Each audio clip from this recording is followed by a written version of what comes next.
Today, I'm going to go over my exact uploading process and settings I use that have helped me go on to get videos like this, almost 4 million views, this one 2 million views, this one 3 million views, this one 1.9 million views. You get the idea. Now I've got the social proof out of the way. Let me just show you exactly what we do step by step, in depth, and make the best YouTube video uploading tutorial on the internet. So first thing you're going to do to upload your video is come to YouTube. Obviously you need to be signed in, hit this button, hit upload a video.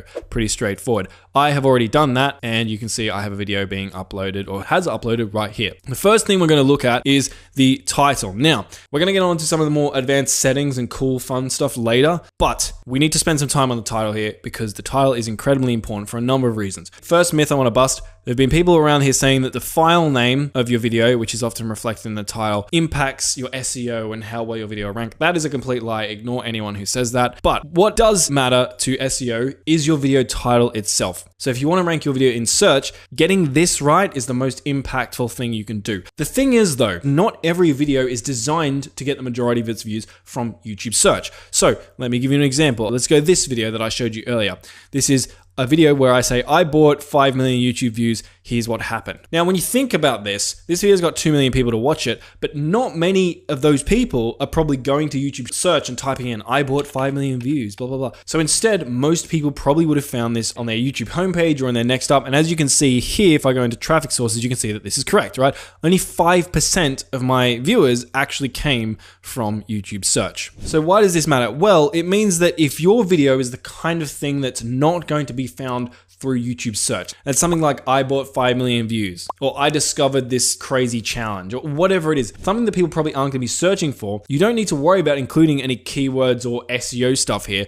Just focus on making this title as clickable as possible. The more clickable it is, the more likely it is the algorithm is going to promote that video to viewers on the homepage, on recommended, and your video is going to get a lot of views. However, if your video is the kind of video that is likely for people to search for it, so tutorial videos are a good example of this, like how to change a light bulb, for instance. In those sort of instances, it's very important that you get keywords right because otherwise your video is not going to show up. And the reason I'm telling you all this here is creating the right title that's going to get you the most amount of views really depends on the type of video you're posting. And you need to evaluate your video, figure out which of the two buckets I've just mentioned it best fits in, and then write your title accordingly. I might turn gain into get because I'm a dumb Australian who doesn't like long fancy words. Then I might come over here and type get analytics access to a YouTube channel like a pro. Because what I think viewers who want to find a video like this are going to most likely be typing into YouTube is something like how to get analytics access to a YouTube channel. And so I want to make sure those keywords are in my title. Now you can use a keyword research tool like vidIQ, for instance, to dive a lot deeper into the best keywords and search phrases to include in your title. But for now, I'm just going to leave this and move on to the next part of our video, which is the description. Now the description is something that people get wrong all the time.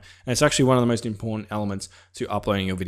So here is the description template I like to use for all of my videos. I'll explain exactly how to use it and why I use it right now, but I'm going to give you this template for free later in the video just as a bribe to keep you watching and get my watch time up. But anyway, so the first bit of the description is you want a little text hook that sort of elaborates and teases what your video is. This hook, we don't want it to be any longer than 95 characters. And I'll get to why that is in a moment. Also, if you're creating a searchable video, like we talked about earlier, you want to make sure that you're including your keywords in this section. If your video isn't very searchable, it doesn't really matter what keywords you include in here. Just make sure this section entices and excites people to stick around for the video. All right, so I might write something like, here's a step-by-step tutorial on the easiest way to get analytics access to a YouTube channel. I'm just gonna check the character count of this. Bam, perfect. 94 characters. I'm just using an extension. It's called character count. It's completely free. And again, if you're seeing extensions and stuff around my uploading process, I like using tools to make my life easier, but you can do most of this stuff manually if you don't mind putting in a bit more time. So now we're going to move down our description a bit to this section.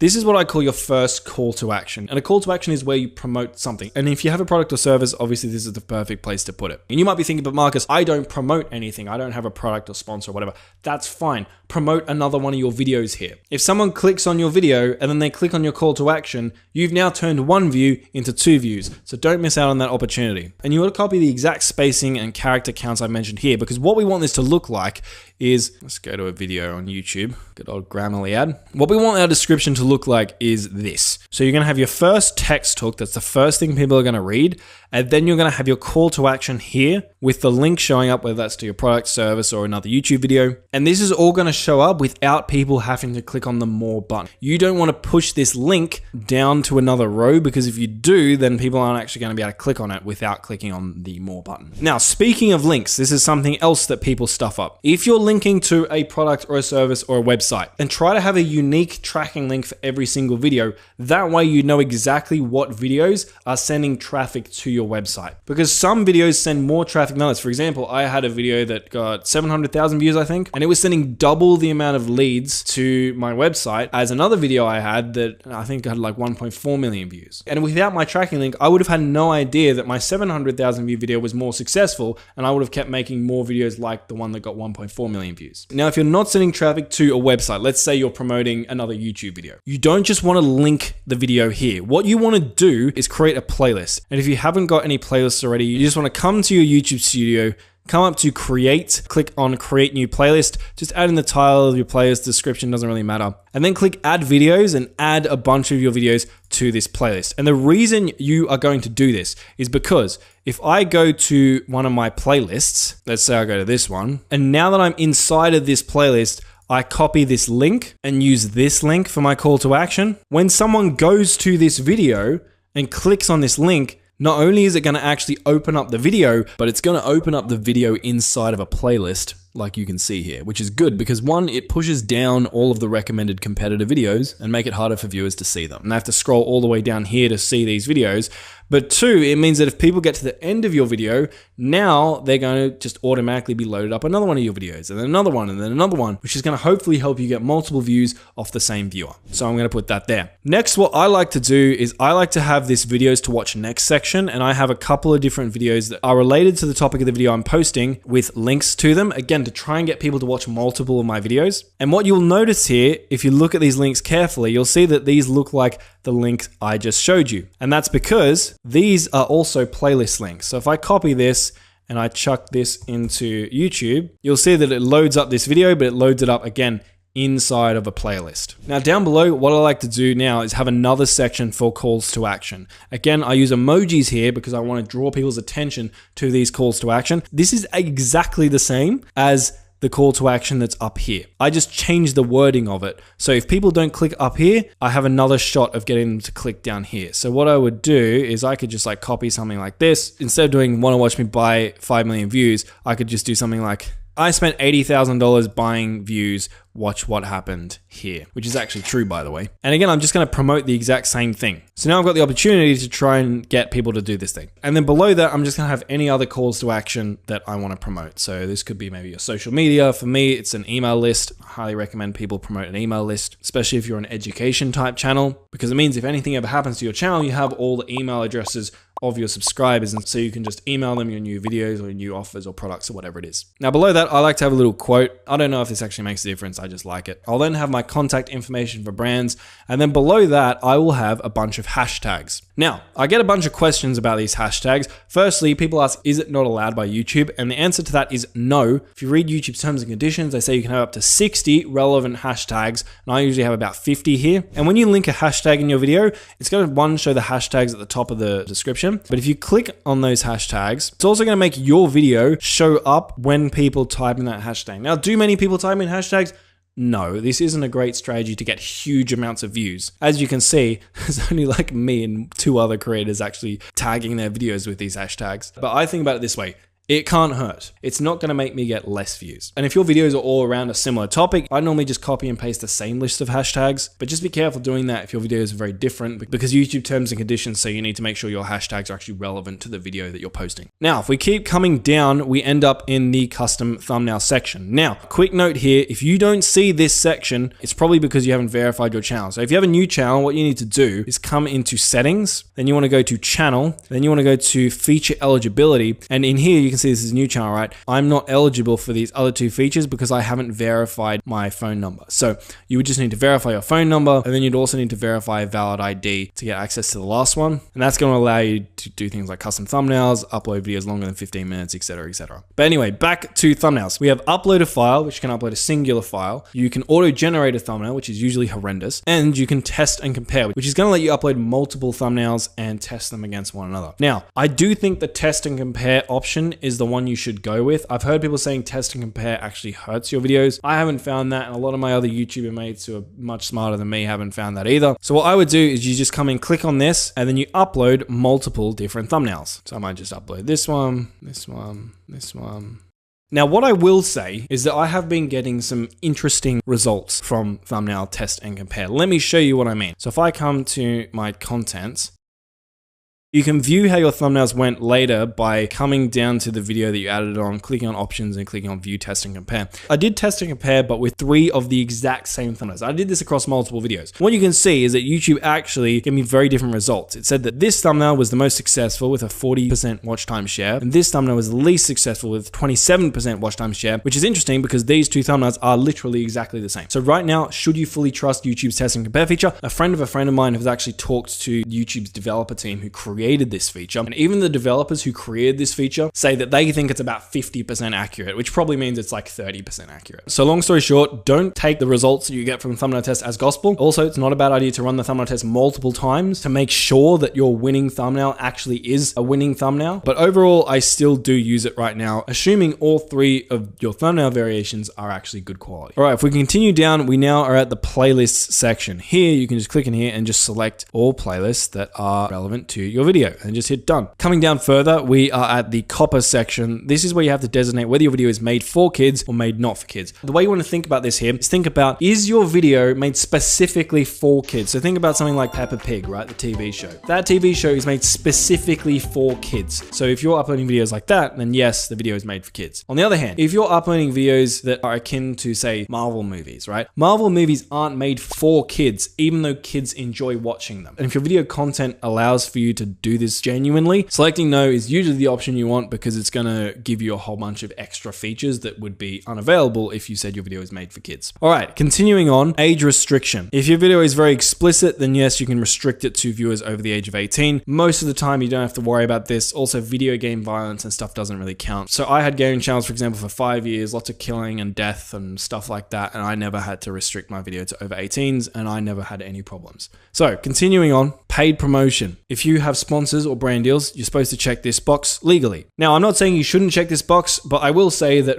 a lot of big creators, and you guys have probably noticed this, don't check this box even when they are promoting things. So like, if you get this one wrong, it's probably not going to matter, but I guess you should try and be genuine about this. Now, if you do check this box, it's going to show a little banner at the beginning of your video that says this video includes paid promotion or something like that. Now, next we have YouTube's AI section. So basically, if you've created AI characters or footage that could be mistaken for real characters or footage, you're supposed to check yes here. So I'm just going to click no because I don't include that. Now, next one, we have automatic chapters. Chapters are those things where you can see the video play bar has been broken up into multiple different segments. Sounds like a really great idea, turning on allowing automatic chapters and key moments.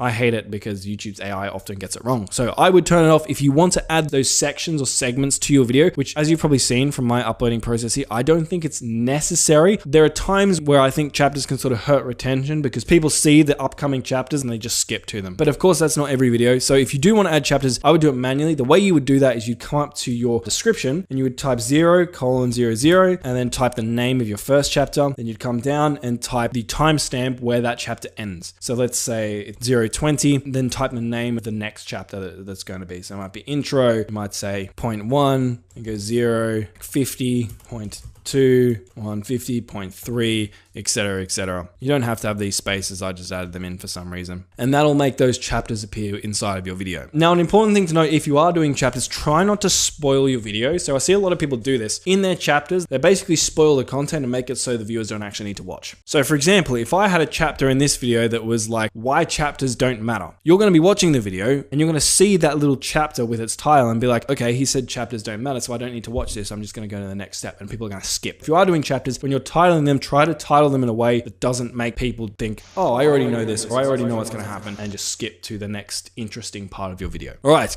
going back down, continuing on. Allow automatic places. We don't want YouTube to dox us, so let's take that off. Next, automatic concepts. Turn that off. You don't want that. Next, we have tags. Now, tags in 2024 and beyond basically don't matter. I do use tags. My rationale reasoning for that is the fact that YouTube has still included them means that they are somewhat relevant to some degree, but in my experience, the difference tags make is so minute that I put very little effort into this. I will basically just use a tool like vidIQ. I'll type in like one keyword, just copy all of the related keywords that show up and paste them in here in bulk. So it would literally take you like 20 or 30 seconds to do this, and I don't think you should even bother spending more than that amount of time on tags. All right, continuing down. Video language, you can select that here. Caption certification, leave that at none. Recording date, I don't know why they have this. Almost no one uses this feature, but I guess you can add the recording date of your video if you really want to. Now, license and distribution. If you select standard YouTube license, it means that people aren't supposed to take your video and re-upload it themselves. If you select Creative Commons attribution, it means that people can re-upload your video or re-upload parts of your video as long as they give you credit. Now, I like to leave it at Creative Commons attribution because I think, well, if someone wants to re-upload my video and credit me, it's like free promotion. It's free marketing for me. Why would I not want that? So most people have it as standard YouTube license because they don't want people to steal their content. I'm like, if you want to steal my content and promote me in it, fine, like go for it. Please be my guest. Cool. Next one is allow embedding. If you have this checked, it's going to allow people if they want to embed your video into their website. Same thing here. If people want to embed my video into their website, it's free marketing, free views for me. Of course you can do that. And the next one down here, this is a really interesting one. So publish to subscriptions feed and notify subscribers. Now, when you check this, it means when you post your video, it's going to end up in your viewers' subscriptions feed and notify any people who have the bell notification turned on. And you would think that you would want to leave this on. Here's why not. So if you post a variety of different types of videos, let's say you've been posting a bunch of Minecraft videos and then you go and post a guitar tutorial video. If you have your publish to subscriptions feed and notify subscribers checked, in the beginning, YouTube's going to be more likely to promote your guitar tutorial video to the viewers who watch your previous videos, who are interested in Minecraft, not guitar tutorials. And so those viewers don't click, they don't watch, and sometimes that can get the algorithm confused and it thinks, well, this is just a bad video. Maybe it's the best guitar tutorial in the world, it's just been promoted to the wrong audience. Sometimes YouTube doesn't seem to be smart enough to figure that out. So in my opinion, think about it like this. Would the viewers of your previous videos also really want to click on this video that you're about to publish? If the answer is yes, great, leave this on, publish it to subscriptions feed and notify your subscribers. If the answer is no, leave this off because you don't want YouTube to send your video to the wrong type of person who's not going to watch and is going to make it less likely that the algorithm will promote your video more in the future. Next, allow shorts remixing. This will just allow people to create shorts using your content in your video. Again, I like to allow this because free marketing. And if we come down to category, this is where you can select the category of your video. Now, if you select certain categories like gaming, for instance, it'll actually allow you to type in exactly what the game is that you're playing. In other categories, say like comedy, doesn't require any sort of additional specification. So I would just go through here, select the category that makes most sense to you. And if there are any additional prompts that show up when you select your category, just fill them out to be as accurate as they can be in describing whatever type of content it is that you've made. So for this video, I might just go like education. This is going to be like a how-to video. It isn't part of any academic system, so I'm just going to go none. And here I would just type in whatever it is I help my viewers with. All right, continuing on, comments and ratings. I like to allow comments to be on.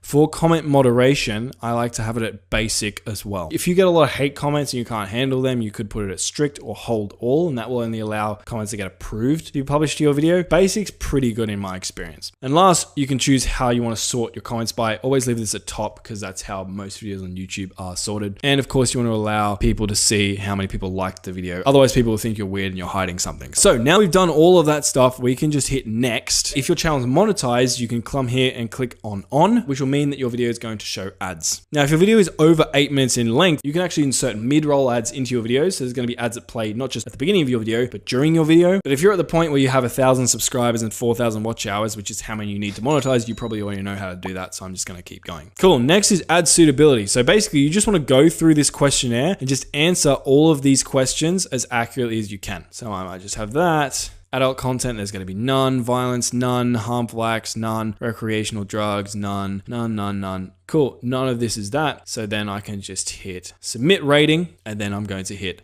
next. And you always want to try and be as honest as you can in this section, because if you stay honest there, YouTube is going to basically allow you to continue moderating your own content. But if YouTube picks up that you're lying about what's actually in your video, then they're going to stop trusting you, and they might actually need to review your videos, which could take some time, meaning that if you want to post your videos right away, you're going to miss out on a chunk of ad revenue while YouTube are reviewing your ad suitability. So next, we're into video elements. You can add subtitles here if you want to reach a broader audience. YouTube automatically adds subtitles for most languages. I just let YouTube do it because it's pretty good. Next, you can click on add an end screen. What an end screen is that video box or playlist or channel subscribe icon that pops up at the end of a YouTube video to do whatever it is you want it to do. So you can import an end screen from a previous video, and we're just going to create one custom for this tutorial. So I'm going to click add. So YouTube has a couple of different templates you can use here. What I like to do personally is I like to promote a video. So your video is going to pop up here. What you can do is you can click on this, and I like to drag this out like that to make it as big as possible and chuck it right in the center of the screen. The reason I do this is the more elements you add onto the screen, the more what's called decision fatigue is induced. So when I was working in marketing for 4 years, what I learned was the more choices people have, the less likely it is that they're going to make any choice at all. So I like to just give people one big choice, which is the thing I want them to do, which is to watch another one of my videos so that I can turn that one viewer into 2 views. Now, the other thing I like to do is end screens by default are set to last about 20 seconds. 20 seconds, in my opinion, is way too long. It doesn't take people 20 seconds to decide on whether or not they want to watch your next video. So if you want to scroll to the end of your video to see how long it is, you have to like kind of drag your playhead off the screen like that, and then click on this little button and it'll like move it to the end of your video. So I can see that my video is 4 minutes and 47 seconds long. So I'm just going to drag this over to here, click on my playhead, and then I'm going to drag this down to, let's say it was like 47 seconds. I think giving people about 7 seconds is enough time, ideally. So I'm just going to chuck that there. The reason I don't have a hard and fast number here is because I usually like to, in my videos themselves, actively promote the end screen that pops up. So I'll say something like, hey, if you want to watch XYZ video, click on that video on screen right now. And depending on how long it takes me to say that call to action will depend on how long it is that I have this end screen show up for. So I'll basically just have this end screen show up at the point where I say there'll be a video on screen right now. So I'll just drag it to wherever that is. But roughly my end screens usually end up being about 5 to 10 seconds. Now, after you've selected your placement and how long you want the video to be for, you can select what kind of video you want to feature here. Now, if you have no idea, I would just select best for viewer and let YouTube choose what video to promote to your viewer. But if you do what I mentioned previously, where I actually have a baked in call to action in my video script where I'm like, hey, go check out the video on screen that's going to help you do XYZ. I like to come to choose a specific video and then choose the specific video that I am promoting in my outro for obvious reasons. So once you've done all of that, you can just hit save. And the last thing is cards. Basically, cards will show this little like icon at the top right hand corner of the video, but not many people click on or use cards nowadays. So vast majority of people, I don't think you need to use them. So we're just going to hit next here. Now it's going to show us a screen to see if we have any copyright issues in our video. So for me, I'm all good because this video has no copyright issues. So we're going to hit next. So what you're going to want to do is first save your video to unlisted. Now, when you upload it to unlisted, it means no one will be able to see it unless you directly send them a link to the video. Let it sit for an hour or so while it publishes the HD version of your video. Because if you just upload your video right away to public, the video might have only processed to standard definition. So when people watch it, it's not going to look very good. Also, YouTube might not have checked whether or not you have any copyright violations yet in your video, because also that can take some time sometimes. So you might find that you upload a video, you post it, and YouTube's like, hey, this video has copyright issues. And at that point, you've posted it and it's too late. So upload it to unlisted until all of your copyright checks and your high definition version of your video is processed. Mine, you can see it already has down here from these icons, but a lot of longer videos might take some more time. Now, what I personally like to do is come down to schedule, and I like to schedule the video to go live at my peak time. So when most of my viewers are active. So that vidIQ extension I told you about that I've got installed tells me that my best times to post are between 12 and 2 a.m. So I could just select whatever day I want my video to go live on, and then I would select 12 a.m. so that it goes live at the beginning of my peak time. Now, if you don't have vidIQ installed, something you can do is you go to your YouTube channel, you go to YouTube Studio, then you're going to go to your analytics, then you're going to come to audience, the audience tab. And if you scroll down, you should see this little thing here. And it's going to tell you when your viewers are online. So if I hover over these boxes, the lighter purple you see, the more viewers are online. So these dark purple sections, it means not many of my viewers are online. If I hover over this, you can see that. But if I hover over these sections, for example, like from 12 to like 2, 3, 4 a.m., that's when the majority of my viewers are, which is what vidIQ just told me, right? I should be posting around like 12 a.m. But quick thing, bear in mind, if you have a really small channel and you don't have much data, unfortunately, this section of your analytics is not going to show up. In saying all of that though, don't worry too much about publish time. A lot of people make a big deal about what's the perfect time to publish out to get more views. It really doesn't make that big of a difference. But coming back to actually publishing our video, you might see this option down here set as Premiere. What this will do, if you select this and you hit set up Premiere, you can select like a countdown timer that might look something like this, and you can choose what you want the length of the countdown timer to be. So you can actually make a trailer for your video that people can watch before your video goes live at the scheduled date. And you can also add redirects, which would allow you to sort of like stitch together multiple live streams or live events. I never use this. But anyway, if you're creating a really big, massive, exciting video, I like to set it as a premiere to try and sort of build a bit of extra hype within your audience. If you don't really have an audience at the moment, then setting it as a premiere doesn't really matter. But I would say try not to do too many premieres, because if every single one of your videos is a premiere and you're uploading frequently, then eventually when you do premiere a video, people are just gonna be like, well, he always premieres. Like, it's not really that special. So I try and be selective with this. So when people see me publish a video as a premiere, they're like, oh, this one's special. And so if you hit that, your video is gonna show up as scheduled like this, just sort of build hype for when the video is supposed to go live. And when the video does go live, there's gonna be like a live stream chat where viewers can interact, and you can interact with your viewers while everyone's watching it for the first time and cool stuff like that. And now all of this has been done, you just hit schedule. Close this out, and you can see that the video has been scheduled like so. And if I go to my channel really quick, I need to do this really quick because I need to delete this premiere because it's gonna make my channel look stupid. Let's load it up. If I go to my homepage, here, you can see it right here. So you can see upcoming, how to get analytics access to a YouTube channel, blah, blah, blah. If I click onto this, you can see that I've got a premiere and there's one person currently waiting, and the kind of, the wait looks, it looks like this. Anyway, I'm gonna delete this really quick so people don't see it. Oh, this is stressful. A lot of people go through this and think that just by publishing their videos properly, it's going to help them get more views. It's actually more about, well, actually, I have a whole video on this, so I'm not going to get into this now because this video's already been super long. Video on screen. Go watch that video. Make sure you do all that stuff first, and then come back to this publishing guide. Then publish your video like I've just shown you here, and you're going to give it the best possible chance of getting more views. So go check out that video, and I'll see you on the next one. See ya.